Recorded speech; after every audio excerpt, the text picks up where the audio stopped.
Patricia, and I'm actually a council candidate where I am in Sutton. My question is directed more at Anthony, actually. And we touched on the phrase about new ways of engaging.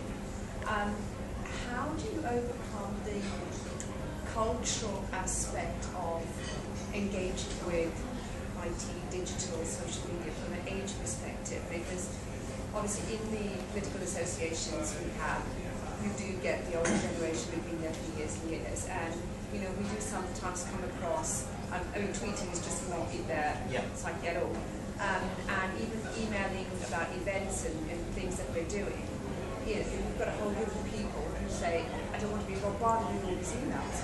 Well, that's the easiest way of getting the message across. So how can we counteract that and make sure that everybody's engaged in a way that is not totally digital and is not totally, you can't really be posting things out or talking individually. So how do you achieve that balance? Very, very good question. I'll just show you a couple of slides, a couple of diagrams, which will help answer that question. First one is this one. Audience, an example of audience segmentation. This isn't actually based on evidence or fact or anything. This is just me thinking, well, what does Cambridge look like in terms of audience segmentation, in terms of just awareness of both what's going on in their community and on digital and social media as well. And what you've done there is taken perhaps one group of people here, pensioners. Another way of looking at this is I love this this diagram myself, because on this side, on the y-axis, you've got levels of connectivity that people are likely to have, and then on the bottom axis, on the x-axis, you've got their level of community engagement.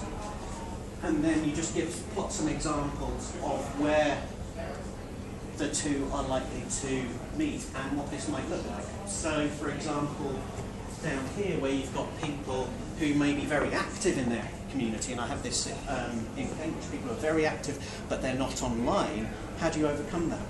One of the ways is to look in your communities to see who offers free IT training.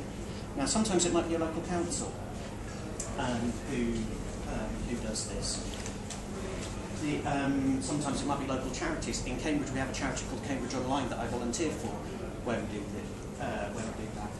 In terms of how do you persuade them culturally, one of the ways is to overcome their fears around the risks associated with it. So to say, rather than believe what you read on the front page of the Daily Mail about social media being horrible, actually, here is a real issue, but how are we going to use knowledge to overcome that? What are the precautions that you can take to protect yourself from some of the dangers that are associated with social media? Another one that has been tried, again very successfully in other parts of the country, is what we call the community hub model.